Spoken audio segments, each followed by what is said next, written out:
બેન અમારી 3 માગણીઓ છે, જેની અંદર ગુજરાતનો ખેડૂત છે એ સતત એક દાયકાથી એને માવઠું પડે, અતિવૃષ્ટિ થાય, અનાવૃષ્ટિ થાય, વાવાઝોડું આવે, અનેક પ્રકારની આફત આવે એટલે કુદરતી માગને કારણે પણ ખેડૂત છે આર્થિક રીતે ભાંગી પડ્યો છે. સાથે જે પોષણક્ષમ ભાવ મળવા જોઈએ એ છેલ્લા એક દાયકાથી કોઈ સંતોષકારક ભાવ નથી મળી રહ્યા. દવા, ખાતર, બિયારણ, ડીઝલ આ બધું મોંઘું થઈ ગયું અને અમારા ખેડૂતની જે જણસ છે એનો કોઈ સારો ભાવ ન મળ્યો એટલે આર્થિક રીતે અમારા ખેડૂતો છે એ ભાંગ્યા છે.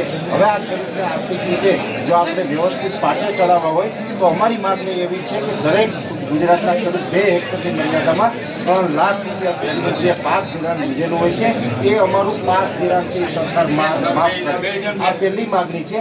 બીજી માગણી છે કે વર્ષ 2019નો જે પાક વીમો છે ત્યારે આપણે ઘણું બધું નુકસાન થયું હતું.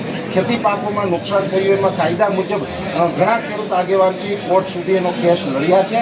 કોર્ટે પણ આદેશ કર્યો છે કે આ ખેડૂતનો હક છે, અધિકાર છે એને મળવો જોઈએ. છતાં આજે હજુ 50% કરતાં વધારે ખેડૂત એવા છે કે એના ખાતામાં એ વીમાની રકમ આવી નથી. તો એ વર્ષ 2019નો પાક વીમો છે એ તાત્કાલિક ધોરણે ખેડૂતોને આપવામાં આવે એક રજૂઆત અમારી એ છે.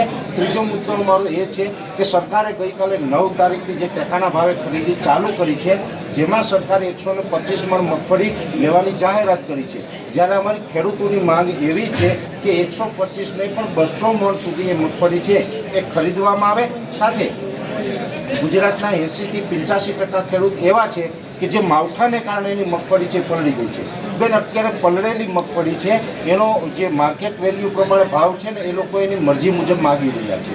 એટલે ખેડૂતોની જે મજબૂરી છે એનો લાભ અમુક લોકો ઉઠાવી રહ્યા છે. એટલે 300થી 400 રૂપિયા પ્રતિ મણમાં ખેડૂત પાસેથી મગફળી પડાવવાનું અત્યારે ષડયંત્ર ચાલી રહ્યું છે.